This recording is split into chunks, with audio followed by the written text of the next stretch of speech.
வணக்கம் நண்பர்களே. இன்று நம்ம பார்க்கக்கூடிய வேலைவாய்ப்பு எஸ்பிஐ வங்கியில் கிளர்க்கு பணியிடங்கள் புதிய அறிவிப்பு அறிவிச்சிருக்காங்க. காலி பணியிடங்கள் பார்த்தீங்கன்னா 13,735 அதிக காலி பணியிடங்கள் அறிவிச்சிருக்காங்க இந்த வட்டம். நம்மளுக்கு கல்வி தகுதி பார்த்தீங்கன்னா ஏதாவது ஒரு டிகிரி கிராஜுவேட்டிங் முடித்தா ஓகே. பணி கிளர்க்கு தான். சம்பளம் பார்த்தீங்கன்னா 26,730 பேசிக் பேலேருந்து ஆரம்பிக்கிறாங்க. இல்லை அலோவன்சஸ் எக்ஸ்ட்ரா இருக்குது உங்களுக்கு. வயது வரம்பு பார்த்தீங்கன்னா 20லேருந்து 28. உங்களுக்கு ஏஜ் ரிலாக்ஸேஷன் இருக்குது. மொழி பார்த்தீங்கன்னா உங்களோட ஓன் தமிழ் மொழியிலும் எழுத வாய்ப்பு இருக்குது. கடைசி தேதி 7/1/2025 முடி அப்ளிகேஷன் பண்ணிக்கலாம். 17/1 தான் அறிவிச்சிருக்காங்க.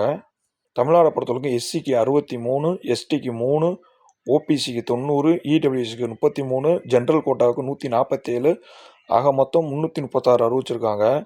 இதில் பிடபிள்யூடியில் விஏனா விஷன் பார்த்தீங்கன்னா 4, ஹேரிங் காது ஊனமுற்றவர்களுக்கு 4, எல்டினா லாக்கோமீட்டருக்கு 3 வச்சுருக்காங்க. எக்ஸ் எக்ஸ் சர்வீஸ்மேனுக்கு எக்ஸ்எஸ் பார்த்தீங்கன்னா 33, டிஎக்ஸ்எஸ் 15. இந்த எக்ஸ்எஸ்ன்றது ex serviceman, DX disability ex சர்வீஸ்மேனாக இருக்கிறவங்களுக்கு 15 அறிவிச்சிருக்காங்க. அதோடைய டிஸ்கிரிப்ஷன் நான் கீழே உங்களுக்கு நான் கொடுத்துருக்கேன். இம்பார்ட்டன்ட் நோட் அப்படின்னு கொடுத்துருக்காங்க. இதில் பார்த்தீங்கன்னா ஓபிசி கேட்டகரியை பொறுத்தவரைக்கும் இந்த கிரிமி லேயர், நான் கிரிமி லேயர், இந்த நான் கிரிமி லேயருக்கு தான் இது பார்த்தீங்கன்னா நான் கிரிமி லேயருக்கு தான் பார்த்தீங்கன்னா பெனிஃபிட் கொடுத்துருக்காங்க. இந்த நான் கிரிமி லேயர்னாவே என்னென்ன சில கேண்டிடேட்டுக்கு நம்ம சில கேண்டிடேட்டுக்கு நான் கிரிமி லேயர்னா சில கேண்டிடேட்டுக்கு தெரிய மாட்டேங்குது.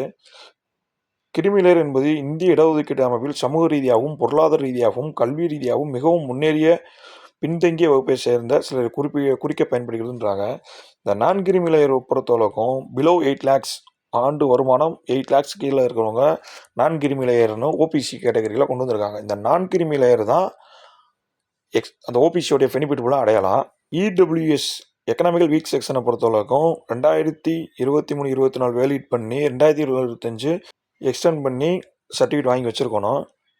வயது பார்த்தீங்கன்னா 20லேருந்து 28. எஸ்சி எஸ்டியை பொறுத்தவரை 5 வருஷம் ரிலாக்ஸேஷன். 28னா 3 வயது முடி அப்ளை பண்ணலாம். ஓபிசினா 31 வயது முடி அப்ளை பண்ணலாம். பிடபிள்யூடி ஜென்ரல் இடபிள்யூஎஸ் பார்த்தீங்கன்னா 10 வருஷம், அதாவது 28லேருந்து 38 வயசு முடி அப்ளை பண்ணலாம். பிடபிள்யூ எஸ்சி எஸ்டியாக இருந்தாங்கன்னா 15 வருஷம் எக்ஸ்டெண்ட் பண்ணியிருக்காங்க. பிடபிள்யூ ஓபிசி பொறுத்தவரைக்கும் 13 வருஷம் எக்ஸ்டெண்ட் பண்ணியிருக்காங்க. எக்ஸ் சர்வீஸ் பொறுத்தவரைக்கும் 3 வருஷம், விடோ உங்களுக்கு இல்லாமல் 7 வருஷம் எக்ஸ்டெண்ட் பண்ணியிருக்காங்க.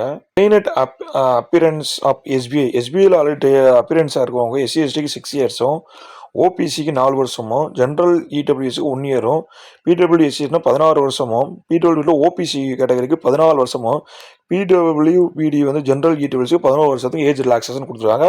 ஆல்ரெடி ட்ரெயினர் எஸ்பிஐ அப்ரண்டிஸாக இருக்கிறவங்களுக்கு. மொழி உங்களுக்கு தமிழ் எழுதலாம். ப்ரிலிமினரி எக்ஸாம் இங்கிலீஷ் லாங்குவேஜ் இங்கிலீஷில் எழுதணும். 30 mark, 20 minutes. Numerical ability Tamil எழுதிக்கலாம். 35 கொஸ்டின், 35 மார்க்கு, 20 மினிட்ஸு.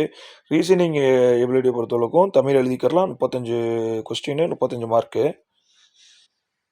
மெயின் எக்ஸாமினேஷனை பொறுத்தவரைக்கும் ஜெனரல் ஃபினான்ஷியல் அவேர்னஸ் தமிழ் எழுதிக்கலாம். 50 question, 50 mark.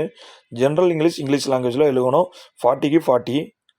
Quantity aptitude Tamil எழுதிக்கலாம். 50 கொஸ்டின், 50 மார்க்கு, 45 மினிட்ஸ் கொடுத்துருக்காங்க. Reasoning ability and computer aptitude Tamil எழுதிக்கலாம். 50 question, 60 mark, 45 minutes. Application fee and intimation சார்ஜை பொறுத்தவரைக்கும் நான் ரீஃபண்டபிள் தான்.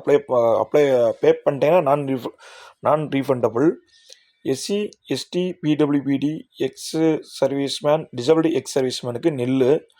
General OBC EWS ₹750. How to அப்ளைன்றது இந்த பேஜில் தான் அப்ளை பண்ணணும். Commencement of online registration application opening 17/12 7/1 முடி அப்ளிகேஷன் பண்ணிக்கலாம். க்ளோசிங் எடிட்டிங் அப்ளிகேஷன் நீங்கள் அப்ளிகேஷன் பண்ணி எடிட் பண்ணுறது அதே சேம் டேட் தான். Last item printing your application 22/1 முடி எடுத்துக்கலாம். ஆன்லைன் ஃபீ 7/1 பே பண்ணி ஆகணும். Click new registration. இந்த பேஜ் ஓப்பன் ஆகும். இதில் பார்த்தீங்கன்னா பேசிக் இன்ஃபர்மேஷன், உங்களுடைய நேமு, உங்களுடைய ஃபாதர் நேமு, உங்களுடைய மொபைல் நம்பரு, உங்களுடைய alternative mobile number, email confirmation ஆகும். ஃபோட்டோ அண்ட் சிக்னேச்சர் அப்லோடு பண்ணுற மாதிரி இருக்கும். உங்களோட பேசிக் டீட்டெயில்ஸ், உங்களோட எஜுகேஷன் டீட்டெயில்ஸ் அப்லோடு பண்ணுற மாதிரி இருக்கும், டைப் பண்ணுற மாதிரி இருக்கும். எல்லாமே கம்ப்ளீட் பண்ணிவிட்டு ப்ரிவ்யூ பண்ணிவிட்டு உங்களோட ஃபோட்டோஸ் எல்லாமே அப்லோடு பண்ணிடுங்க.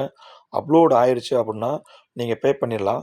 பே பண்ண பின்னாடி உங்களுடைய அப்ளிகேஷன் வந்து 22/1க்குள்ளே நீங்கள் பிரிண்ட் எடுத்து வச்சுக்கிறணும். பிரிண்ட் எடுத்து வச்சுக்கிட்டிங்கன்னா உங்களுக்கு வந்து ஒரு நல்ல ஒரு பிரிண்ட் எடுத்து வச்சுக்கலாம். நல்ல ஒரு வேலைவாய்ப்பு. இந்த வேலைவாய்ப்பை கண்டிப்பான முறையில் மிஸ் பண்ணிடாதீங்க. நம்ம சேனலை பொறுத்தளவுக்கு எல்லா வீடியோஸுமே உடனுக்குடனே போடுறோம். ஆனால் நம்ம வீடியோ பொறுத்தளவுக்கும் சப்ஸ்கிரைப் பண்ணாமல் இன்னும் ஒரு 95% பார்க்குறாங்க. கொஞ்சம் சப்ஸ்கிரைப் செய்தால் நம்ம சேனலுக்கு கொஞ்சம் ஆதரவாக இருக்கும். நன்றி. தேங்க்ஸ் அண்ட் வாட்சிங்.